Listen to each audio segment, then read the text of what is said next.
Good morning, it's JoJo the Thrifty Teacher here with another reading of a book. I'm going to read The Toughest Cowboy. I bought this at Goodwill for $2.29 minus 20%. And I just bought it because I think I have read another book, maybe by this author, about a woman, like the toughest cowgirl, and she's like a businesswoman or something. And I saw this, and I really like the illustration, so I'm going to read that. If you hear like a rattling a dog collar, it's because I am watching a dog, and I've been watching her since Christmas Eve. She's going home tomorrow. She's being fostered right now, and her foster needed somebody to watch her. So that is what I'm doing if you hear her. She's really, really good, and she's up for adoption. She looks like a German Shepherd cattle dog, maybe retriever mix. Excuse me. She's amazing. So I want to wish everybody a Happy New Year. It is the 29th of December. I hope everyone is recovering from the holidays and living your best life, doing your best thing. I am a part-time reseller, full-time educator, and once in a while I will read books because I'm an educator. So if you like having books read to you, or you want to share this with a student, a child, grandchild, niece, nephew, whatever, you're more than welcome to it. And sometimes people just say, hey, I like listening to you read the book. Okay, so I'm going to. This is The Toughest Cowboy, or How the Wild West Was Tamed, by John Frank, illustrated by Zachary Pullen. So Zachary, good job at having me buy the book based on the illustrations only. And it was originally $17.95, and again, I paid $2.29 minus 20%, so $1.80 something maybe. I'm going to take the jacket off.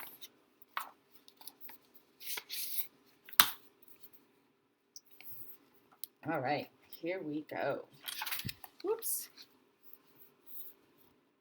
Grizz Brickbottom was the toughest cowboy you ever to drive a herd of cattle across the open range. He drank a quart of Tabasco sauce a day, flossed his teeth with barbed wire, and kept a rattlesnake in his bedroll to cool his feet at night. Grizz was so tough he could grind a branding iron into a belt buckle with the stubble on his chin. I think there's a lot of hyperbole there. It reminds me of Paul Bunyan.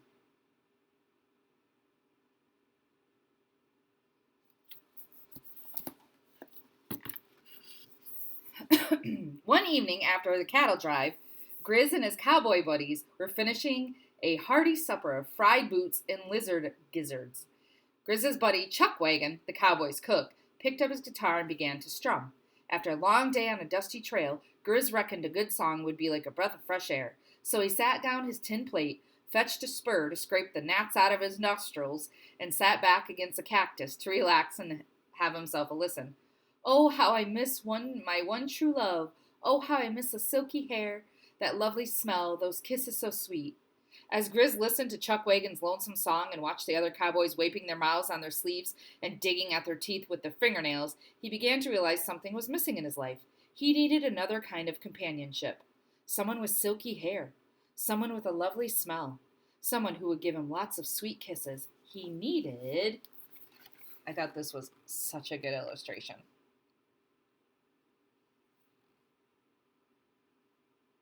Kind of looks like Teddy Roosevelt right there. Look at him leaning against a cactus. He looks like FDR. What did he need? He needed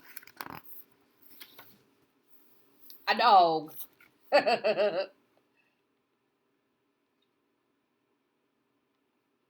agree. Grizz jumped up, feeling ornery as a bull with a blowfly in his ear. He snatched his plate off the ground and hurled it into the air. He spun across the sky and disappeared into the desert dusk. Chuckwagon stopped singing, and everyone turned to stare at Grizz. What's eating you, Grizz? asked Lariat, the fastest rope in the Wild West. It's time we had some new company around here, said Grizz. The campfire crackled and a spark leaped into the air. Lariat grabbed a rope, tied the end into a tiny noose, swung the rope over the flames, and lassoed the spark before it could hit the ground.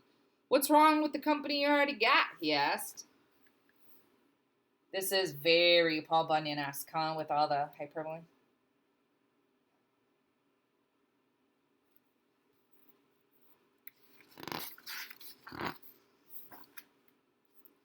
"You got no upbringing, that's what's wrong," said Grizz. "You ain't had a bath in 6 months, you never heard of a napkin, and you use your fingers to clean your teeth and pick your nose."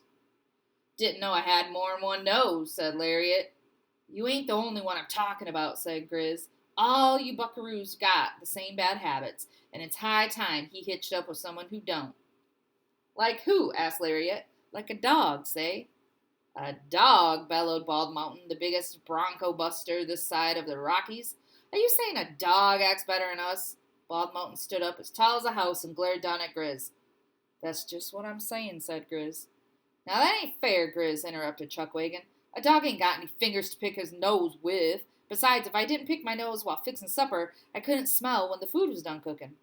"'S not the point," said Grizz. "As much as I'd druther you stuck to picking your guitar, Chuckwagon, the fact is all of us here are set in our ways. You can't teach an old cowpoke new tricks, but a dog, that's another story. In no time at all, a good dog will be behaving just the way you want him, to herding cattle, chasing off bobcats and mountain lions, taking regular baths."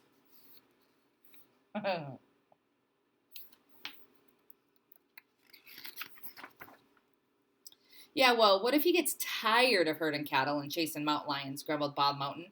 "Then he could ride up front with me, just well, I ain't thought of what to call him yet." Chuckwagon strummed a worried chord on his guitar. "I don't know, Grizz," he said. "A horse with a dog on it?" "That ain't such a bad name," said Grizz. "I'll call him Dog on It." That's pretty. I wonder what year this takes place in the story. Well, 1900s, late 1800s. Soon after, the Grizz must have rubbed up against a lucky horseshoe, because the next time he was by himself in town, he spotted a sign posted outside the saloon. "Saloon, going out of business. Moving back east. Free dog to good home."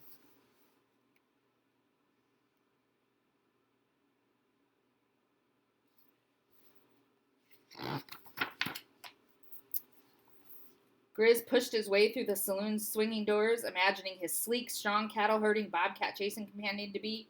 Wouldn't his cowboy buddies be surprised when he rode back into camp with...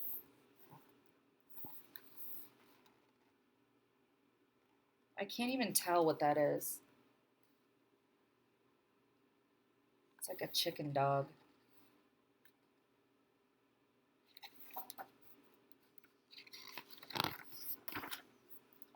A miniature poodle. Chuckwagon stomped his boot on the ground. "Doggone it." The poodle scampered over to Chuckwagon, wagging his tail. "Well, at least he's smart," said Lariat. "He's already learning his name." "Afraid she's already got a name," said Grizz. "It's Foofy."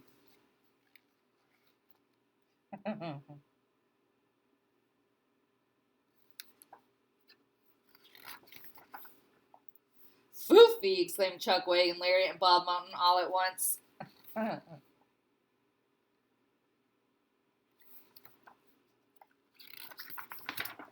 "That's right, and she's gonna need some special looking after." Grizz pulled a bowl out of his saddlebag. "Word is she's a picky eater. So, Chuckwagon, you'll be in charge of fixing her meals." Grizz handed Chuckwagon the bowl.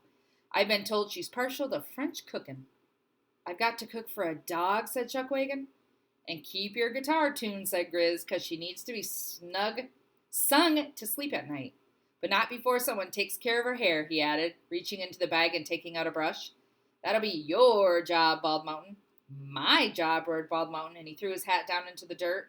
Bald Mountain may have been as tall as a house, but without his hat on, he didn't have much of a roof on top. "I don't know how to use a hairbrush." "And when you're done," continued Grizz, "she'll need to have these ribbons tied behind her ears. That'd be your department, Lariat." "Ribbons," said Lariat. "My specialty is tying ropes, Grizz." "Then you can make her a new leash once you're finished. In the meanwhile, I've got some cattle herding to teach. Come on, Foofy." Look at this.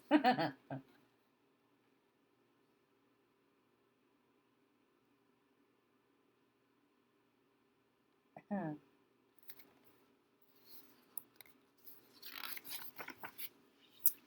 Grizz headed off with Foofy at his side. Chuckwagon, Bald Mountain, and Lariat stood there with their arms crossed, sour as unripe prickly pears. That dog can fix her own dang meal, said Chuckwagon. Comb her own dang hair, said Bald Mountain. And tie her own dang ribbon, said Lariat. Come back here, Foofy, yelled Grizz from the distance. A dang cow ain't gonna hurt you.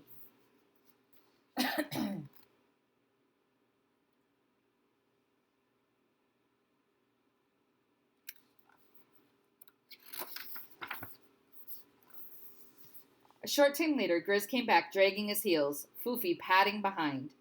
This dog just ain't of a mind to herd cattle, he said. Nothing to fret over, though. After supper, I'm going to teach her to chase mountain lions. As Grizz fetched a tin plate, a mouse popped out of a hole in the ground and scurried past Foofy. Foofy let out a whimper, then ran and hid behind Bald Mountain. Better be a pretty small mountain lion, said Lariat. There's a little mouse. There's little Foofs.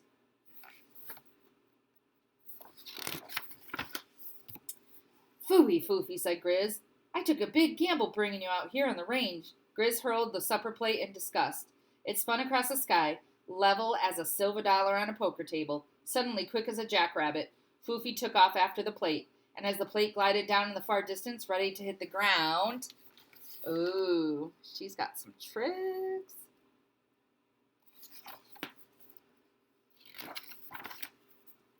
She caught it in her mouth. Foofy came trotting back with the plate and dropped it at Grizz's feet. Bob Mountain dropped his jaw. Lariat dropped his rope. Chuckwagon dropped his finger from his nose. Well, I'll be dipped in horse droppings, said Grizz. That's a good picture, too.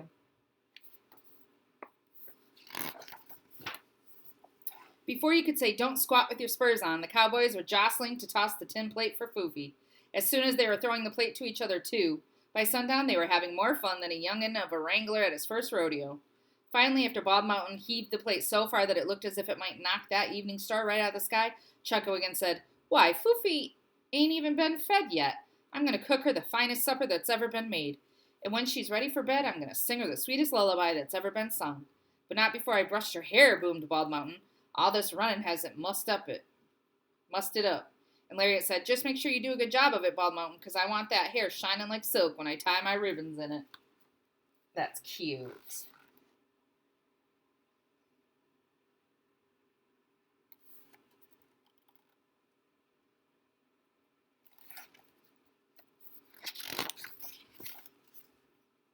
As the days passed, the cowboys continued to take care of Foofy.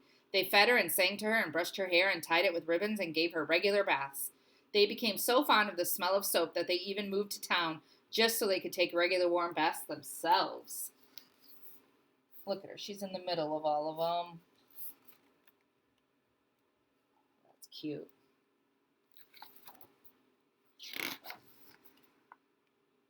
Look at that.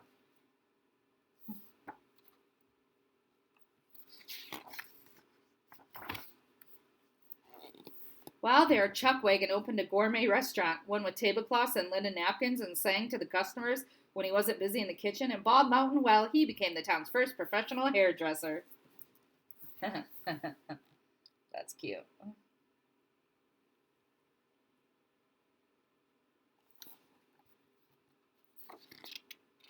Oh, look at, he bought the saloon and named it, salon.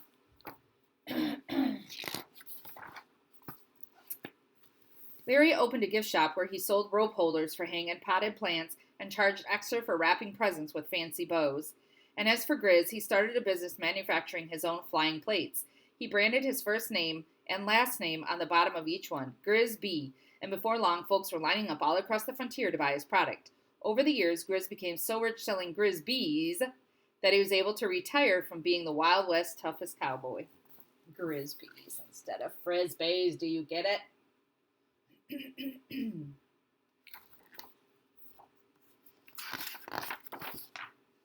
But sometimes he still liked to drive cattle across the open range. Get it? He liked to drive the cattle. How funny. That's so cute. Look at them all with their little glasses, their little goggles. That is way too cute. That's a cute story. Very cute story. Look at it. Cute, cute, cute. Well, I hope you enjoyed the reading of the story, The Toughest Cowboy, and How the Wild West Was Tamed. Very cute, great illustrations. I am JoJo the Thrifty Teacher. Thank you.